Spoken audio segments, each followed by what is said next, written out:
Hello and welcome to Tracking the Week. On Monday, the number of electricity consumers rose by 410,000 from 11.71 million in the third quarter of 2023 to 12.12 million in the fourth quarter of 2023. The National Bureau of Statistics (NBS) stated in its electricity report for the fourth quarter of 2023 released in Abuja on Monday that the increase was by 3.46%. Report has it that the review focuses on energy billed, revenue generated, and customers by DISCOs under the reviewed period. It stated that on a year-on-year basis, the number of electricity customers increased by 9.59% in fourth quarter 2023 from 11.06 million reported in fourth quarter 2022. It said in fourth quarter 2023, the number of metered customers stood at 5.61 million compared with the 5.68 million recorded in third quarter 2023. This indicated a 1.32% decrease. Similarly, estimated electricity customers stood at 5.83 million in fourth quarter 2023, showing a decrease of 3.34% over the 6.03 million recorded in the third quarter of 2023. The NBS also said that electricity distribution companies collected 294.95 billion naira in revenue in fourth quarter 2023 compared with the 260.16 billion naira they collected in third quarter 2023. And still on Monday, the Nigerian Army says the troops have, in a series of coordinated operations, raided terrorist enclaves in Katsina and Zamfara State, resulting in the elimination of a significant number of terrorists. A post on the Nigerian Army's official X handle, formerly tweeted on Monday, said the operations were conducted on March 29 and March 30th. It said the troops had, in an operation conducted in Zamfara on March 29, successfully raided the den of a notorious terrorist kingpin, Hassan Yantagwaye, in Safi local government area. It added that Yantagwaye and his group had been responsible for kidnappings, an act of terrorism in some parts of northwest Nigeria. The army said the troops had also on March 29 intercepted 441 wraps of substance suspected to be cannabis sativa in Ogun State. It said the vigilant troops uncovered the illicit substance being conveyed in a Mazda saloon car after the smugglers absconded, abandoning the vehicle on site in the troops. According to the post, the vehicle and illicit product will be handed over to the appropriate agency after preliminary investigations. And on Tuesday, the federal government said it has enrolled 2 million out-of-school and Almajiri children in basic and Arabic literacy programs. Minister of Education, Professor Tahir Maman, disclosed this at the Citizens and Stakeholders Engagement on Nigerian Education Sector Ministerial Deliverables in Abuja on Tuesday. Correspondent Kule Ojo reports that the minister revealed that President Bola Tinubu, on assumption of office, organized a cabinet retreat for the ministers, permanent secretaries and top government officials to prepare and sensitize them on the workings and processes of his administration. He maintained that it is one of the major focus of his administration to reduce the numbers of out-of-school children, noting that while the Commission sets up measures to reduce this number, the problem of out-of-school children is still ongoing. Regretting the recent kidnap of some students of University of Calabar, he said the ministry is working with security agencies to bring back the student, as well as getting telephone to help fence the university. Still on Tuesday, Joint Admissions and Matriculation Board (JAMB) says it has uncovered at least 1,665 fake A-level results during the 2023 direct entry registration exercise. The board also said the A-level result verification regime was occasioned by the endemic corruption associated with the system and was intended to restore the integrity of these components of admission process. The registrar of JAMB, Professor Ishaq Oluyede, disclosed the alarming figures when he received the leadership of the National Association of Nigeria Colleges of Education students in his office. The JAMB boss revealed that out of these figures, 397 were from colleges of education, 453 were university diplomas, and the rest were other A-level certificates. He pointed out that it should be of grave concern if no one respects the certificate one is holding. Hence, there is a need to safeguard the integrity of A-level certificates that are used to secure admission through measures that will stand the test of time. And on Wednesday, the Nigerian Electricity Regulatory Commission (NERC) announced an increase in the tariff payable by electricity customers on Band A classification.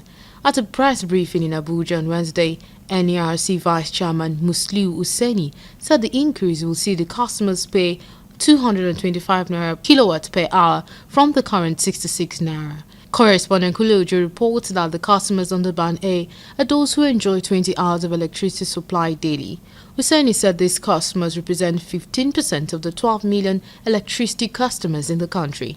He added that the Commission had also downgraded some customers under Band A to Band B due to non-fulfillment of the required hours of electricity provided by the electricity distribution company. Still on Wednesday, media practitioners have been charged to refrain from propaganda from terrorists and bandits in order to uphold national security. These were the words of the Chief of Army Staff, Lieutenant General Taoreed Lagbaja, during the Nigerian Army Civil Military Corporation media chat in Asaba, the Delta State capital. Our correspondent Dele Fasan reported that the parley by the Army headquarters with the media is coming at a time when the nation is mourning 17 of his gallant soldiers who lost their lives in a gruesome manner in the Delta community of Ukwama. Setting the ball rolling, the Chief of Army Staff, Taoreed Lagbaja, represented by the GOC 6th Division, Major General Jamal Abdulsalam, lamented the media propaganda after the killing of its soldiers. The theme of the media parley, which was imperative of military media partnership for the attainment of national security, according to the Chief of Army Staff, will definitely help in cementing the relationship between the military and the media. And on Thursday, President Bola Tinubu called on ECOWAS member states to come together, strengthen ties, and reject forces bent on causing division within the community. Speaking at the inauguration of the 6th legislature of the ECOWAS Parliament, President Tinubu, who is the chairman of ECOWAS Authority of Heads of State and Government, said regional solidarity is imperative to strengthen the bloc's resilience and effectiveness at this critical juncture. He emphasized that member states cannot afford to remain passive spectators while the community faces the threat of disintegration. The president reaffirmed Nigeria's unwavering commitment to the aspirations of the community and, by extension, the fundamental objectives upon which ECOWAS Parliament was established, affirming the important role of the ECOWAS Parliament in the bloc's journey towards a future of peace and prosperity for all.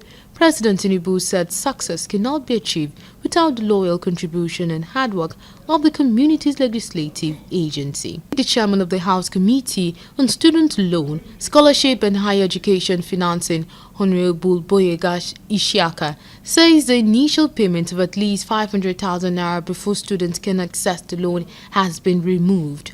Honorable Chairman Isiaka made a disclosure while addressing journalists in Abuja on Thursday. Honorable Isiaka recounted that the act was initially to be launched on March 14, 2024, but was held back to enable amendment in some of the bottlenecks pointed out. While fielding questions from journalists on penalties of the Student Loan Act, the Ogun lawmaker explained that according to a section of the act, a student can be disqualified from accessing the loan if found wanting in examination malpractice or cultism. He, however, dismissed fear that may hinder the initiative, as pointed out that the United States of America, whom Nigeria got the initiative from, are facing some challenges on it. And on Friday, President Bola Tinubu welcomed the newly appointed ambassadors to Nigeria, expressing his commitment to enhancing cooperation in the areas of education, mining, culture and tourism. The president received letters of credence from the High Commissioner of Jamaica, Lincoln Dona, High Commissioner of Australia, Leilani Binjuda, and Ambassador of Romania, Florin Talapan, at the State House, Abuja. During separate meetings, President Tinubu assured them of Nigeria's support for a rewarding stay and reaffirmed his government's commitment to maintaining an open-door policy towards strengthening existing economic, cultural and diplomatic relations. Speaking when he received the High Commissioner of Jamaica, President Tinubu emphasized the importance of collaboration on trade, investment and the technical aid corps. He reiterated Nigeria's readiness to reactivate energy cooperation with Jamaica, particularly in the context of climate change and the utilization of gas as a transition fuel. And still on Friday, 2 days after the Nigerian Electricity Regulatory Commission (NERC) approved increase of electricity tariff for customers under the Band A classification, The federal government has hinted that a similar measure will be extended to others. Speaking at a briefing in Abuja on Friday, Minister of Power Adebayo Adelabu said the recent increase in electricity tariff is a pilot in phasing out of electricity subsidy in the country. He said the government plans to remove all subsidies in the sector to allow the thriving of investment in the power sector. The minister said the tariff review was in conformity with the policy thrust of maintaining a subsidized pricing regime in the short run or the short term, with a transition plan to achieve a full cost-reflected tariff for over a period of at least 3 years. The minister admitted he had mentioned it in a couple of media briefings that it is because of government's sensitivity to the pains of the people that the country will not migrate fully into a cost-reflected tariff or to remove subsidy 100% in the power sector like it was done in oil and gas sector. Adelabu said the government is not ready to aggravate the suffering any longer, hence the decision to make it a journey rather than a destination, while the journey starts from now. And that's all we have on Tracking the Week.